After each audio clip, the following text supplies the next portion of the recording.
Praise the Lord. இன்றைய மன்னா எங்கள் BP திருச்சபையிலிருந்து உங்களுக்காக.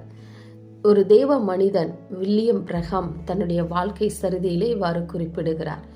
எனக்குள்ள ஒரு மகத்தான எதிரி இருக்கிறான் என்றால் அது வில்லியம் பிரஹாம் தான் என்று நான் அடிக்கடி கூறுவதுண்டு. அந்த நான் தான் தேவனுடைய வழிகளுக்கு குறுக்காக நிற்பது.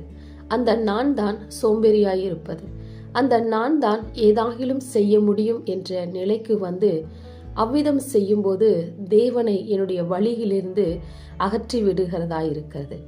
ஆனால் அந்த நான் என்ற மனிதனை நான் களைந்து விடக்கூடுமானால், அந்த மனிதன் என்னை விட்டு கடந்த நிலைக்கு நான் வரக்கூடுமானால், தேவன் அங்கு வந்து வில்லியம் பிரன்ஹாமிற்கு தெரியாத காரியங்களை செய்யக்கூடும் என்று சொல்லுகிறார்.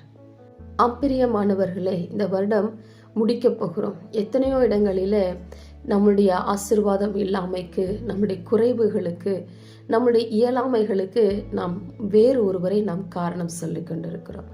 ஆனால் உண்மையிலேயே ஒருவேளை அப்படியா இருந்தாலும், ஆனால் 80-90% நாம் தான் அதற்கு காரணமாய் இருக்கிறோம்.